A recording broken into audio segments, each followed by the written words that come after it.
때로는 한 장의 사진이 두꺼운 책이나 혹은 신문보다도 더 많은 메시지를 전달하는 경우가 종종 있습니다. 지금 여러분들이 막 보시게 되는 그림이 바로 그런 예입니다. 그림의 제목은 부활의 아침에 무덤으로 달려가는 두 제자, Peter and John, 베드로와 요한입니다. 약 100년 전에 프랑스의 화가 외젠 베르낭, 미국식으로는 유진 버난드라고 하는 분이 그린 유화입니다. 현재 저 원본은 프랑스 파리의 오르세 미술관에 보관되어 있다고 합니다. 막달라 마리아로부터 예수님의 시신이 사라진 것 같다는 그런 최초의 보고를 받고 12제자 중에서 베드로와 요한이 지금 무덤으로 달려가고 있습니다. 머리카락을 휘날리며 열심히 달려가고 있습니다. 흰옷 입은 젊은 제자가 사도 요한, 그의 초조한 얼굴, 그리고 가슴 앞으로 꼭 모은 두 손. 사실 달려가면서 두 손을 모으고 달려간다고 하는 것은 여간 불편한 일이 아닙니다. 오죽 간절했으면 저런 동작을 하고 있을까요?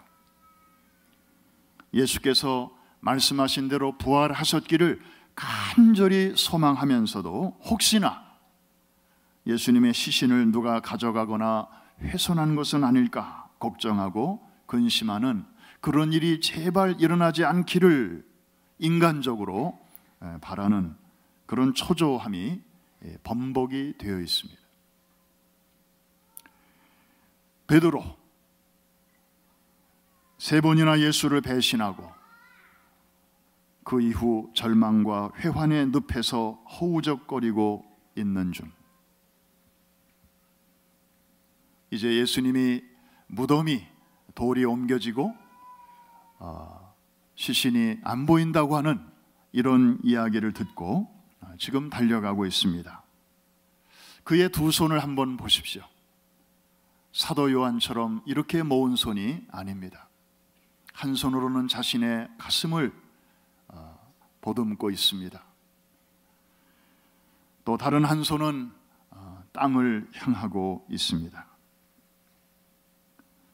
예수님이 정말 말씀하신 대로 살아나셨을까 하는 희망도 있고, 동시에 만일 살아나셨다면 내가 그분의 얼굴을 무슨 낯으로 뵐까 하는 죄송함이 같이 섞여 있습니다. 한마디로 말해서 저 그림은 절망과 희망이 공존하고 기쁨과 걱정이 함께 달려가고 있는 두 제자의 현실, 저 그림 어딘가에 저와 여러분의 모습이 혹시 보이지 않습니까?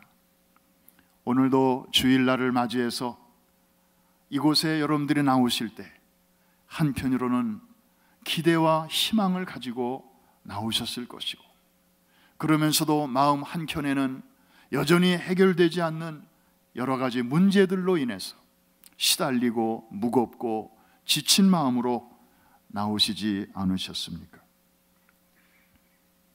그런 우리의 현실이 예수님의 부활을 상징하는 저 황금빛 아침 햇살이 가득한 들녘을 배경으로 흰옷과 검정옷으로 믿음의 선과 그리고 인간적인 모습으로 이렇게 묘사되고 있습니다. 물론 잠시 후에 저들이 빈 무덤에 도착해서 부활하신 주님을 만나게 되었을 때 저들의 표정은, 저 초조하고 긴장된 표정은 마침내 기쁨과 환희로 바뀌게 되었습니다.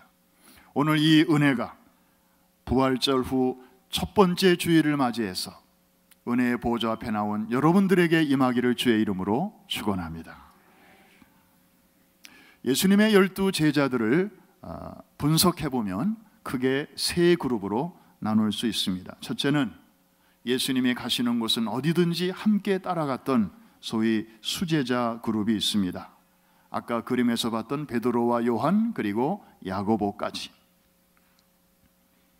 두 번째 그룹은 시작은 미미했지만 나중으로 갈수록 크게 활약한 그런 제자들이 있습니다. 마태복음을 기록한 마태라든지, 그리고 인도 1호 선교사로 나아갔던 도마라든지. 특별히 도마는 평소에도 의심이 많은 그런 합리주의자였습니다. 그래서 부활하신 예수님이 처음에 도마가 없을 때 나타나셨다가 도마가 현장에 없었기 때문에 그거를 믿지 못하니까 주님께서 다시 나타나셨는데 그것은 도마를 배려하신 것이었습니다. 그래서 도마에게 상처를 이렇게 보여주셨습니다. 도마가 가까이 가서 그것을 보았습니다. 도마는 그것을 만져보고 확인하기 전에는 믿음이 오지 않는 그런 스타일이었기 때문입니다. 한마디로 주님 편에서 볼 때는 UPS 스타일이죠. 유난히 피곤한 스타일입니다. Show me. 다른 제자들은 그런 말 안 하고도 덥석덥석 믿는데 이 도마는 Show me. 그래서 만일에 도마가 US 시리즌이었다면 보나마나 미주리주에서 태어났을 것이다. 왜냐? 미주리주의 닉네임이 Show me State이거든요. 우리 가운데 그런 분들 있을 것입니다. 나중에 도마는 인도 선교사로 가지요. 그래서 복음을 전하다가 순교하였다고 전해집니다. 그래서 지금도 인도에는 수많은 아주 종교들이 몰려 있습니다. 불교, 힌두교, 거기다가 이슬람. 그러나 그 틈 속에서도 북부 지역을 중심으로 강력한 크리스찬들이 여전히 있는 것은 바로 이 도마 선교사와 그의 후예들의 사역 때문입니다. 그리고 마지막 세 번째 그룹은 시작은 좋았는데 갈수록 나빠진 그런 제자도 있습니다. 바로 가룟 유다죠. 예수님을 배반하고 팔아버렸습니다. 그런데 성경을 보면 이 예수님의 12 제자의 그룹에 들지는 않으면서 그 제자들 못지않게 참 아름답고 귀한 사역들을 감당했던 사람들을 우리가 만날 수 있습니다. 그 중에 한 사람이 바로 아리마대 요셉입니다. 아리마대 요셉 그러면 앞에 것은 지명, 뒤에 것은 사람 이름입니다.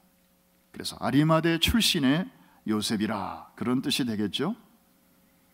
여러분들이 잘 아시는 대로 이분은 어떤 사건으로 유명합니까?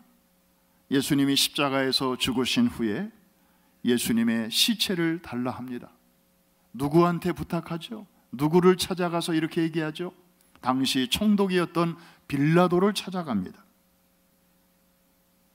그리고 시신을 거두어서 자기가 죽으면 묻히려고 예비해 두었던 한 번도 쓰지 않은 새 무덤에 예수님의 그 몸을 모십니다.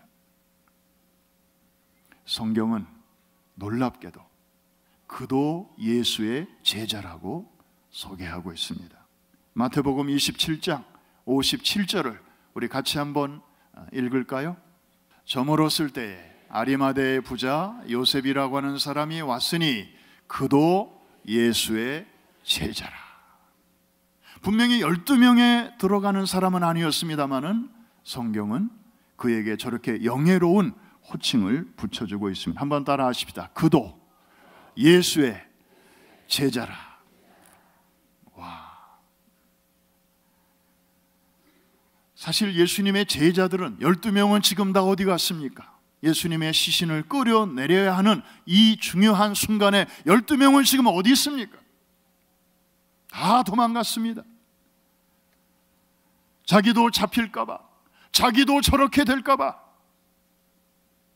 두려움에 사로잡혀서 저들은 뿔뿔이 흩어져 버린 상황이었습니다. 그런데 바로 저 아리마대 사람 요셉은 다 도망쳐 나오는 그 흐름을 역주행해서 그는 오히려 권력의 중심부로 들어갑니다.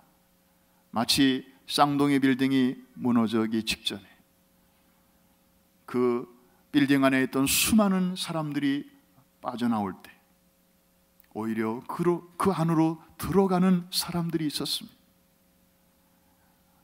소방수와 여러 공무원들은 살려고 나오는 사람들의 흐름을 역류해서 무너져 내리기 직전에 그 빌딩으로 들어갔습니다. 우리는 그래서 그들의 용기를 생각하면 늘 감동을 받습니다. 아리마대 요셉이 바로 말하자면 그런 사람이었습니다. 자신이 예수와 관계 있는 사람임을 당당하게 얘기했던 것입니다. 그리고 요청했습니다.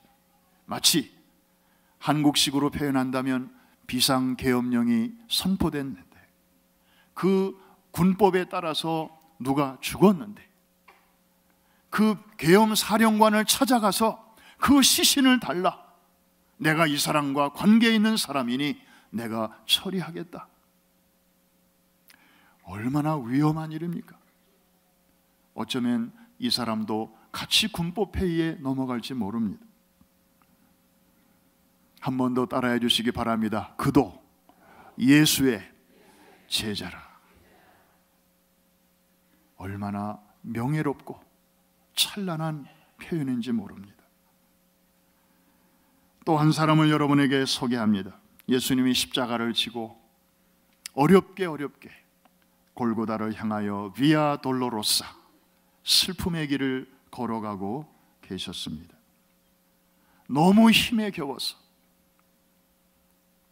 다시는 이 무거운 나무 십자가를 지고 일어나실 수 없었을 때 그 중에 한 사람에게 대신 지고 가라고 말합니다. 그 사람이 바로 구레네 사람 시몬이죠. 마가복음 15장 21절이 그 내용을 잘 소개하고 있습니다. 우리 같이 한번 읽겠습니다. 마침 알렉산더와 루포의 아버지인 구레네 사람 시몬이 시골로부터 와서 지나가는데 그들이 그를 억지로 같이 가게 하여 예수의 십자가를 지우고 예수를 끌고 골고다라는 곳에 이르러. 자, 동네 이름이 나오고 그리고 두 아들 이름도 나오죠. 알렉산더와 누구라고요? 루포라고 하는 두 아들이 저기 소개되고 있습니다. 그리고 중요한 단어가 십자가를 졌는데 억지로 지고 갔다고 소개하고 있습니다. 여러분 한번 생각해 보십시다. 저 상황에서 예수님 대신에 십자가를 져야 마땅한 사람들이 있다면 1순위가 누구겠습니까? 예수님의 제자들이어야 마땅하지 않나요? 그런데 저 순간에도 예수님의 제자들은 근처에 아무도 없었습니다. 아마 멀찍이서 보는 사람은 있었겠죠. 마땅히 그 일을 맡길 만한 제자는 그 현장에 없었다는 말입니다. 그렇다면 2순위는 누구여야 옳을까요? 예수님 때문에 병고침을 받은 사람들, 예수님 때문에 신세 고친 사람들, 그 당시에 얼마나 많았을까요? 아니 심지어 예수님 때문에 죽었다가 다시 살아난 사람이 3명이나 있었는데 적어도 그 중에 한 사람이 제가 지겠습니다 이렇게 할 수는 없었나요?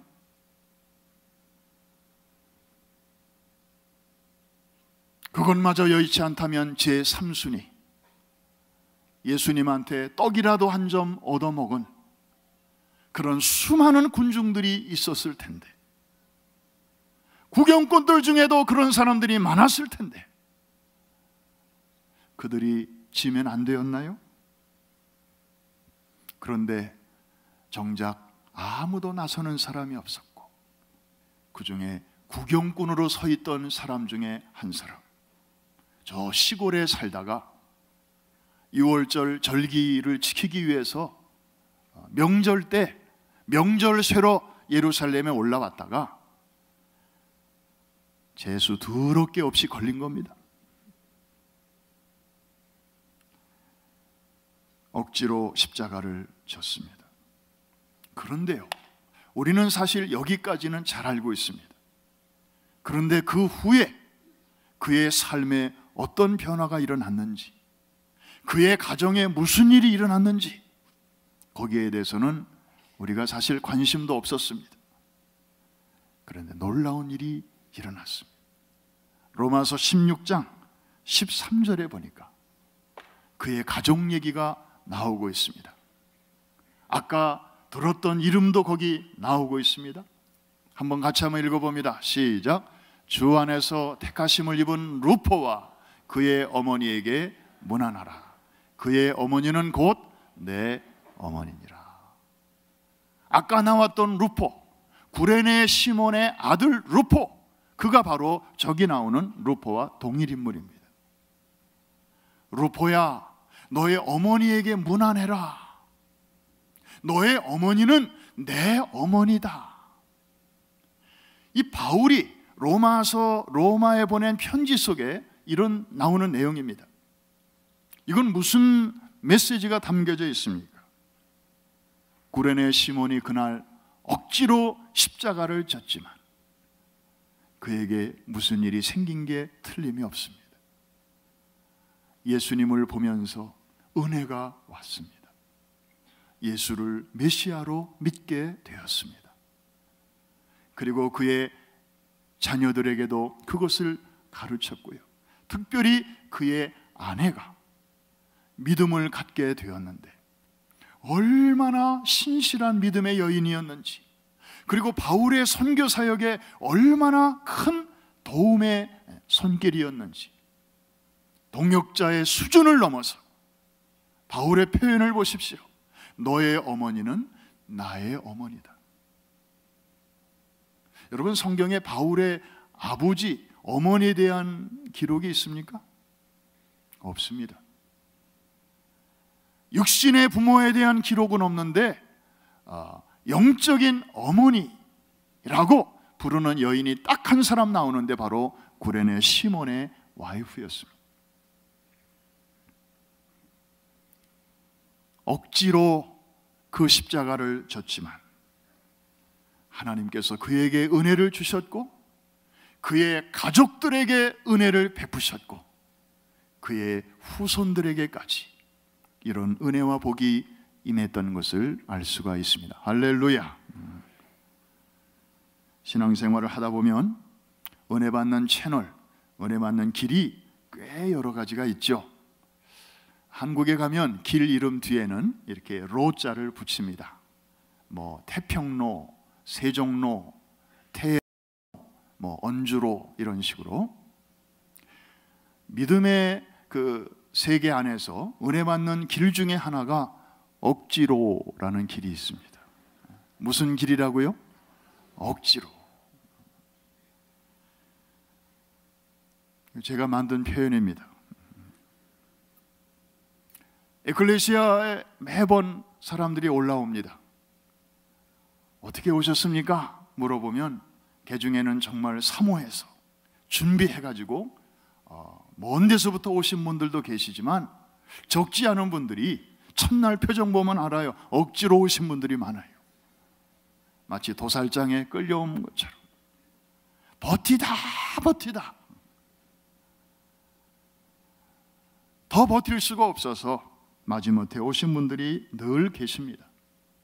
그런데 이런 분들이 하루 지나고 이틀 지나고 3일 지나고 마지막 날 이제 다 이렇게 마무리하면서 간증하실 때 보면 첫날 그 억지로 왔던 분들이 마지막 날 은혜 억수로 받게 되는 것을 볼 수 있습니다. 할렐루야. 성서대학 좀 하시죠. 하고는 싶은데요. 그러면서 사실 부담을 많이 느낍니다. 왜? 뭐 한 달 정도 하면 괜찮은데 2년 4학기를 해야 된다니까 엄두가 안 나고, 그런데 개중에는 정말 억지로 이렇게 왔는데 시간 지나면서 하나님의 은혜를 받다 보니 어느새 나도 모르게 그날이 기다려지는, 하나님의 은혜를 깨닫고 하나님의 사람으로 온전하게 다듬어지는 그런 분들을 우리는 매 학기, 그리고 수없이 20년 넘게 그렇게 보고 있습니다. 억지로의 은혜입니다.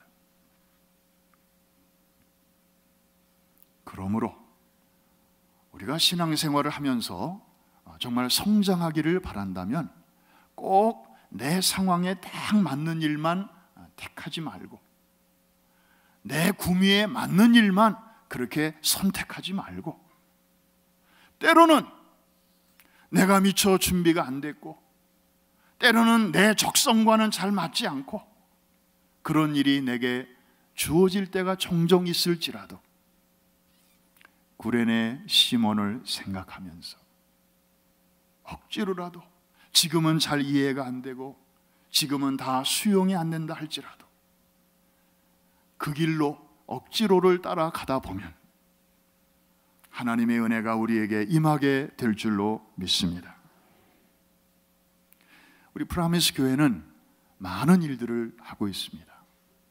아주 작은 프로그램부터 해서 커다란 프로젝트까지 지난 40년 동안 어마어마한 일들을 정말 해온 것을 여러분들이 아실 것입니다. 그런데 원칙이 있습니다. 어떤 분들이 오셔서 목사님, 우리 교회도 이런 거 하십시다. 다른 교회 보니까 이거 너무 좋던데요. 이것도 한번 해보십시다. 이거 아주 굉장하던데요. 이런 아이디어 어때요? 많은 분들이 교회를 사랑하는 마음으로 아이디어들을 제공해 주셔요. 그러면 교회 리더십들은 그런 정보를 가지고 이제 기도하면서 또 의논합니다. 장로님들하고 의논하는데 3가지 질문이 있습니다. 그 질문을 다 통과해야 이제 그 일을 우리가 긍정적으로 검토해 왔습니다. 첫 번째 질문은 이 일이 하나님께 영광이 되는가? 두 번째 질문은 이 일이 교회에 유익이 되는가? 어느 개인이나 집단에는 유익이 돼도 교회 전체의 화평을 깬다. 그러면 그거는 X표입니다. 세 번째, 그 일이 성도들에게 축복이 되는가? 나는 희생이 되어도 그것이 성도들에게 축복이 된다 하면 기꺼이 합시다. 이렇게 뜻이 모아집니다. 그래서 기도하고 검토해서 첫 번째도 오케이, 두 번째도 오케이, 세 번째도 오케이 하면 비록 재정이 딸려도, 비록 사람이 부족해도 이거는 하나님이 무조건 기뻐하시는 일이니까 합시다. 이렇게 해서 여기까지 온 것입니다. 할렐루야. 그러므로 교회가 주의 이름으로 행하는 여러 가지 프로그램, 프로젝트 이런 것들이 그냥 우연히 생각 없이 즉흥적으로 여러분들에게 소개되는 것이 아니고 바로 이런 과정을 통과해서 여러분 앞에 신중하게 소개되는 것이니만큼 사랑하는 여러분들이요, 이런 아름다운 주의 일들이 여러분 앞에 흘러가게 될 때 믿음으로 잡으시기를 주의 이름으로 축원합니다. 지금은 안 돼요. 금년에는 어렵습니다. 다음에 할게요. 좋은데 제가 형편이 좀 그래서, 바로 이런 생각이 들 때가 이 억지로의 은혜를 탈 수 있는 기회입니다. 이 은혜가 여러분 모두에게 있기를 주의 이름으로 축복합니다. 구레네 시몬에게 장차 이런 은혜가 그의 가정에 임할 줄 그 당시 그가 알았겠습니까? 아마 모르긴 몰라도 그 당시에는 재수 더럽게 없네. 하필 내가 왜 거기 서 있어가지고, 아마 이렇게 자신의 신세를 원망했을지도 모릅니다. 오늘 본문에 또 한 분의 제자를 소개합니다. 가룟 유다가 죽은 후에 그 빈자리를 채웠던 그런 제자입니다. 이름이 마띠아. 그 이름의 뜻이 참 좋습니다. 하나님의 선물이라는 뜻이에요. 그러나 이상한 것은 그가 뽑혔다는 얘기는 나오는데 그가 그 이후에 어떤 일을 어떻게 했고 어떻게 기여를 했고 어떻게 사역을 했다는 그런 이야기는 미안할 정도로 한마디도 성경에는 나와 있지 않습니다. 아니, 그렇게 중요한 자리를 보궐선거를 통해서 채웠는데 왜 성경은 침묵하고 있을까?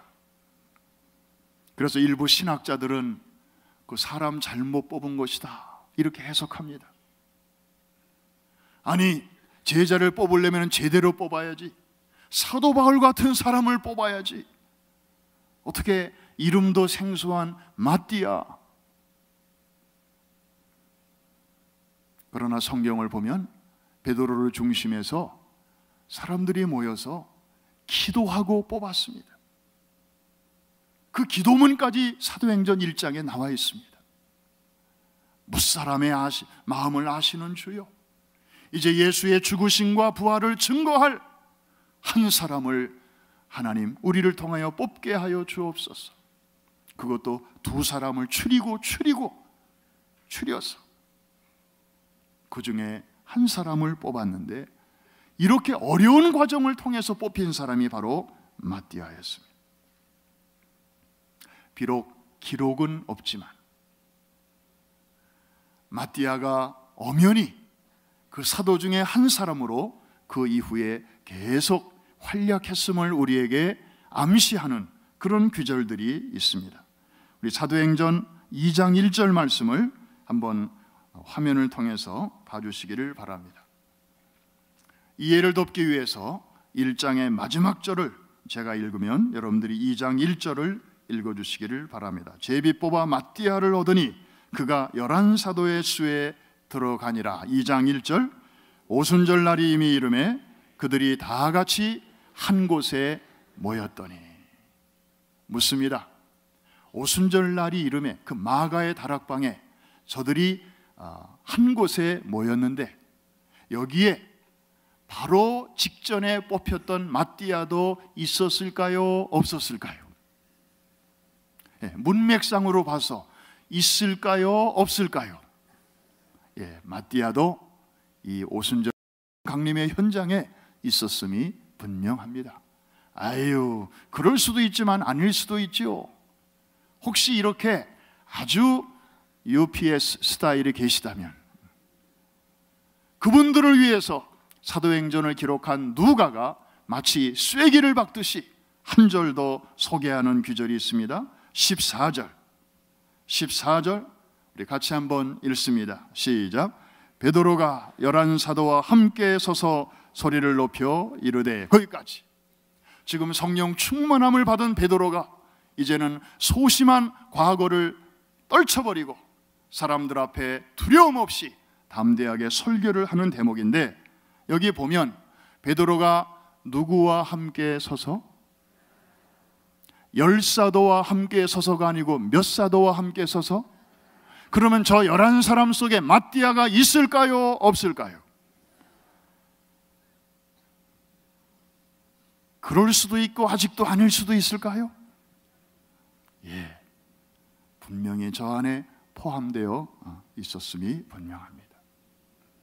그는 뽑힌 후에 제자들과 함께 그 하나님의 사역, 예수의 죽으심과 부활을 증거하는 그 증인의 그 대열에 엄연히 포함되어 있음을 알 수 있습니다. 그런데 왜 그의 사역에 대해서는 여전히 빈칸으로 남겨 있을까요? 왜 성경은 아무런 소개를 하고 있지 않을까요? 저는 이 말씀을 묵상하고 또 묵상하면서 그런 감동을 받게 되었습니다. 그것은 바로 우리 시대의 13번째 제자들로 부름받은 우리의 몫으로 예수님께서 남겨놓으신 것이다. ματ디아가 뽑혔지만 이제 그의 사역으로 채워져야 할 그 자리는 이제 저와 여러분의 몫이다. 그럴 때 그도 예수의 제자라. 아리마대 요셉이 들었던 그 칭찬을 이제는 저와 여러분이 들을 수 있게 될 것입니다. 한 번 더 따라해 주시기 바랍니다. 그도 예수의 제자라. 이번에는 여러분의 고백으로 담아서 한번 따라서 해주시기 바랍니다. 나도 예수의 제자라. 이번에는 옆에 계신 분에게, 좌우에 계신 분에게 한번 인사합니다. 당신도 예수의 제자입니다.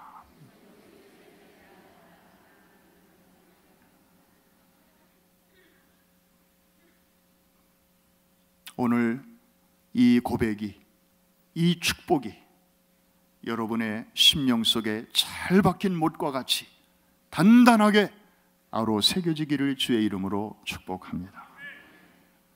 여러분, 아무에게나 이런 일을 하나님은 맡기시지 않았습니다.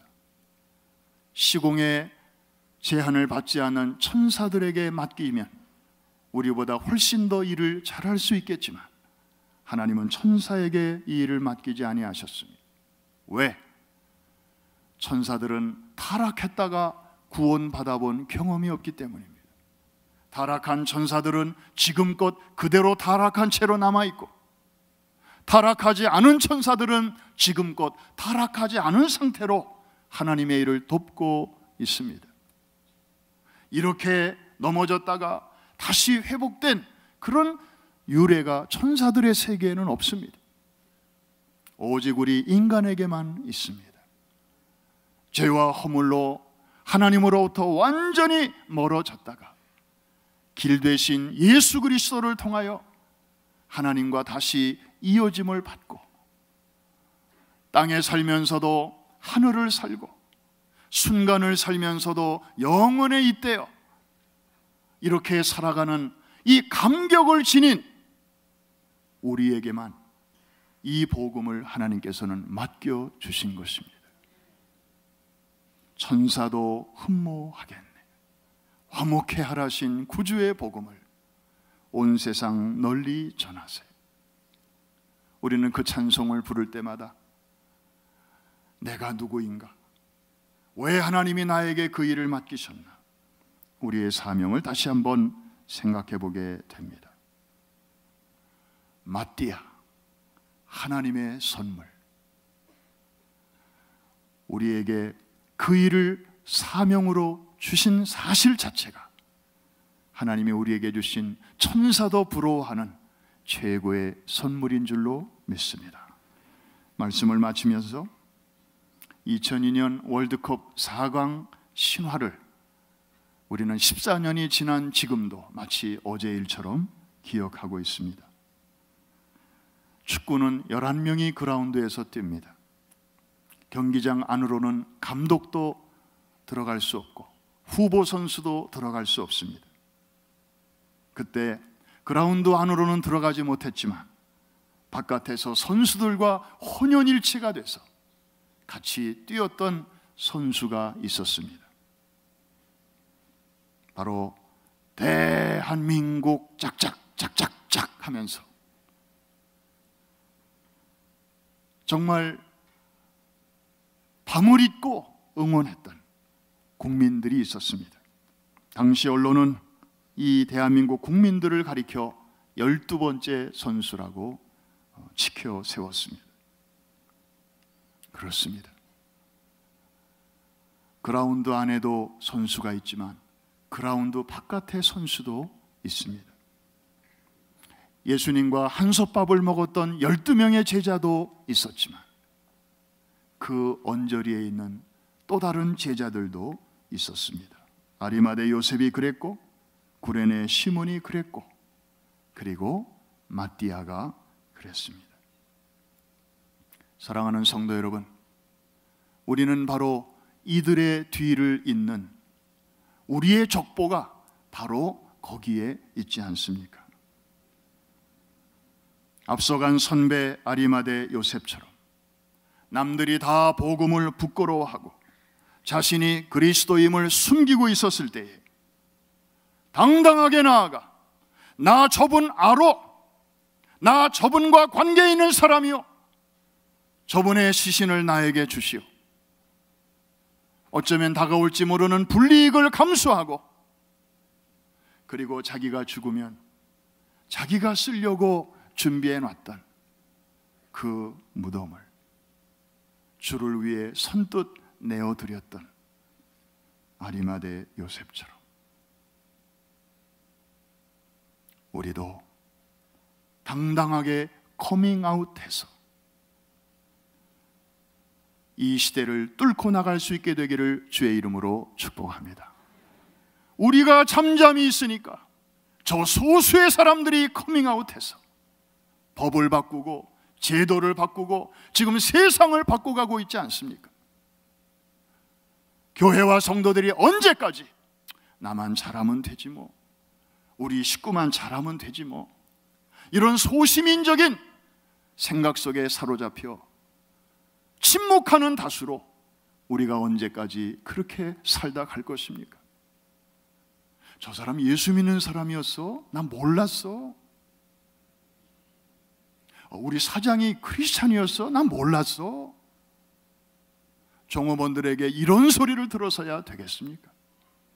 같이 일하는 동역자들에게서 이런 소리 들어서야 되겠습니까? 장례식에 많은 사람들이 왔는데 기독교식으로 치러지는 걸 보고 저 사람 교회 다니는 사람이었어? 얼마나 부끄러운 일입니까? 사랑하는 성도 여러분, 아직 늦지 않았습니다. 오늘은 우리의 남은 생의 첫 번째 날입니다. 오늘부터 다시 시작하시기를 바랍니다. 커밍 아웃 하시기를 바랍니다. 예수 그리스도와 그의 복음을 부끄러워하지 마시고 담대하게 뒷일은 그분에게 맡기고 믿음으로 나아가시기를 바랍니다. 그럴 때 여러분들은 13번째 제자의 반열에 당당히 서게 될 것입니다. 또 다른 선배 구레네 사람 시몬처럼 아직 내가 준비되지 않았지만 믿음도 약하고 형편도 그렇고 아무리 생각해도 그 십자가를 질 만한 준비가 내게 되지 않았지만 주어졌을 때, 기회가 왔을 때 그것을 놓치지 않고 그냥 나의 연약함을 빙자해서 그냥 흘려보내지 말고 믿음으로 그것을 잡으십시오. 당장에는 힘들고 버겁고 때로는 혼란이 올 수도 있습니다. 그러나 주 안에서 갈수록 좋은 일들이 일어나게 되고 여러분의 가정과 자녀와 그리고 여러분의 손대야 하는 모든 일들 가운데 시작은 억지로 했지만 하나님의 은혜가 폭포수와 같이 억수로 임하게 될 줄로 믿습니다. 그런 삶을 살아갈 때 우리는 말로만이 아니라 실제적으로 사도행전 29장을 비로소 써나가게 될 것입니다. 부활하신 주님이 여러분과 함께 하십니다. 강하고 담대한 믿음을 가지시기를 바랍니다. 여러분은 혼자 있어도 외롭지 않습니다. 주님이 여러분과 함께 하시기 때문입니다. 사도행전 29장의 주인공들이 다 되시기를 주의 이름으로 축원합니다.